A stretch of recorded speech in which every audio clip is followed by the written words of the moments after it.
So I'm looking into the possibility that this channel might also be a vlog channel, as opposed to strictly a video essay or music channel exclusively. It seems pretty important for me to build a rapport with you so that we can have some form of functional parasocial relationship. That way I can actually make money off of the AdSense that I'm accruing. And I mean, I know that I just passed 100,000 subscribers, but you and I, we have something special. So this video is essentially going to be me venting about my life, while also intersplicing clips from my life. My struggle, perhaps. How horrifying that a totalitarian dictator in Germany ruined literally the concept of struggle for like an entire language. Across the pond, Americans are hashtagging things with hashtag the struggle is real, and then Germans are looking at that translated through Google Translate, and they're like, das ist not a good look, Sveti. Bro is having thoughts. That's it. That's the whole thought. Bro is having thoughts. Before we get to me talking about my day-to-day, I really want you to know that I am not a reliable narrator. You are seeing this through the pigeonhole of one perspective, which is mine. So I am totally open to the idea that I am wrong about my interpretation of reality. Through the movie magic of editing, I will sound more concise than I actually am in reality. So I hope I don't give you the false impression that I'm better than I actually am. And I just hope that you understand how I feel. So today's video will be spent talking about my feelings and my truth. Jiminy fucking crickets. Any thoughts, any opinions? It's in my shoe. Oh shit, it's on your... It's in my Band-Aid. No! My Last night I was asked to pick up a pack of water bottles, which is weird because I had already said verbally that I was going to do it after work. So asking me again felt very redundant and kind of a waste of energy, but asked I was anyways. For those of you who don't know, I have one lung and a bad back, so I'm kind of not that great at carrying heavy objects for medium distances. I essentially had to carry about 50 pounds of water halfway around the block. Not that long of a distance, but definitely a harrowing weight for such a short distance.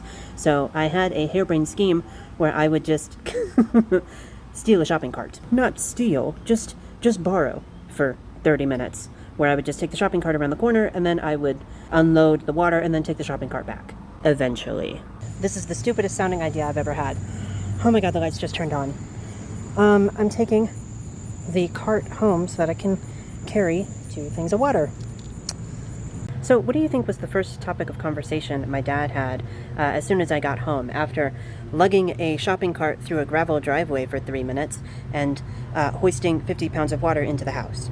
Do you want to tell me why you went to work with a sink full of dishes? Yes, in an attempt to have a constructive conversation about the maintenance of the household, the first thing he said was essentially some pitiful attempt at guilt-tripping me into caring, as if I didn't naturally care about the state of the household, as if actually I left a mess on purpose to spite them. For what reason? Because I'm an asshole or something. Like just a made-up reason. Like I'm just being an asshole for no reason. And to be clear, I'm a grown man. I'm 25 years old. I shouldn't have to be told to do the dishes. His original motivation for trying to guilt trip me makes sense. Like, I should naturally care about the state of the household and I should be doing the dishes regularly, which is why I do the dishes regularly. This line of conversation came from the fact that I missed doing the dishes like 2 days in a row. I missed doing the dishes over the weekend, and they were left for somebody else to do. That is bad. There should be a conversation about that. This is not the type of conversation that should be had, though. It should be more productive than just guilt-tripping me. That's the problem. In taking such an accusatory, offensive position, my dad leaves himself rhetorically vulnerable. He tried to guilt-trip me by saying that I purposefully left dishes that my mom was forced to do. And she's the one that did them. So, hold on a minute. You ask me why I left a sink full of dishes when I went to work, which can be easily countered by the exact same question. Why did you? Do you see how that's an annoying, manipulative question that's fundamentally unproductive to the maintenance of the household? Because if you can't, then there's really nothing else to say. So here's a text conversation where I'm asked twice to get a pack of water. And what's not shown in this conversation is the fact that after he texted me the same question twice, he walked up to me in person and asked me to get a pack of water before I go to work, after saying that I was going to do it after I got off of work. This is because I had that harebrained scheme a week ago. And of course, I didn't want to steal a shopping cart in broad daylight, so I opted to, steal a shopping cart at sunset. But unfortunately, I'm beholden to the timelines of the people that are making my housing affordable. Rather than paying thousands of dollars a month for rent, I'm simply paying my parents $300 a month. So that, I can have the convenient access to my job where I just live right next door to the McDonald's I work at. Every time I come home from work, I don't know who I'm going to get and who I'm actually going to have a conversation with when I enter the door. Sometimes I'm talking to my dad, sometimes I'm talking to that roommate who I happen to live with, and sometimes I'm talking to my landlord.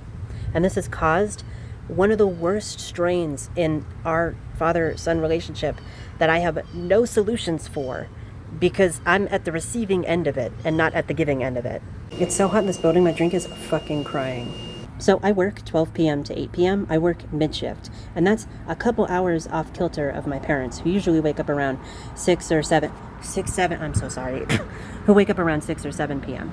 a.m. shit. The essential premise that my dad is working off of is that I should have 3 to 4 hours, most if not every morning, that I can dedicate by myself to working on the chores of the house, working on maintaining the house.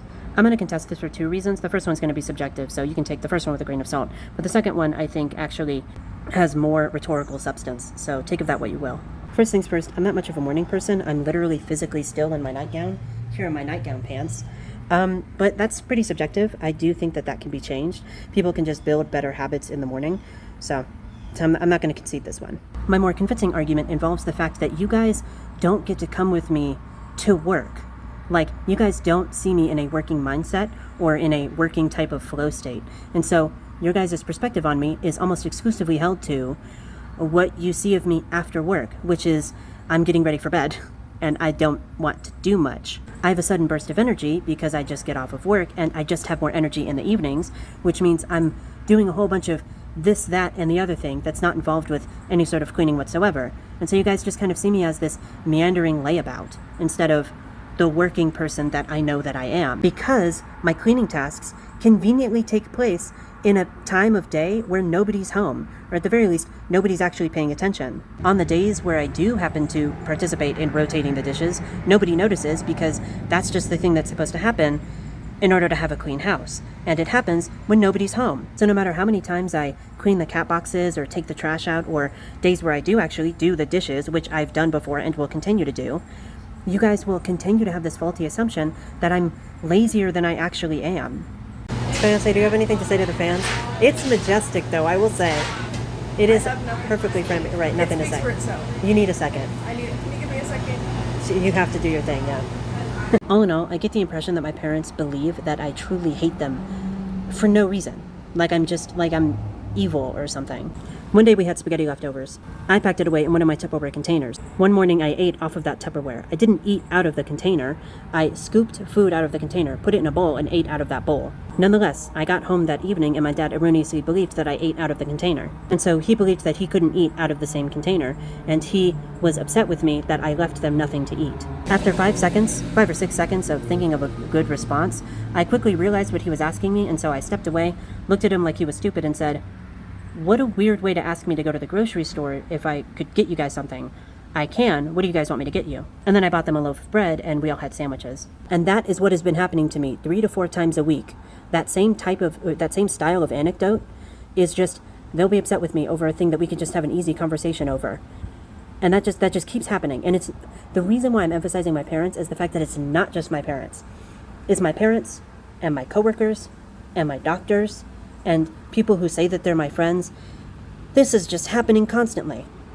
It just so happens that with my parents, this is one of the first times where I've actually found a way to verbalize the problem. I don't know what kind of relationship we have, and they think that I'm the cause of the problems. Instead of a complex network of multiple causes and multiple effects clashing with each other in like a horrifying existential spaghetti, it's simply the fact that nothing I ever do is good enough. Nothing I ever make is good enough. Nothing I ever clean is ever clean enough.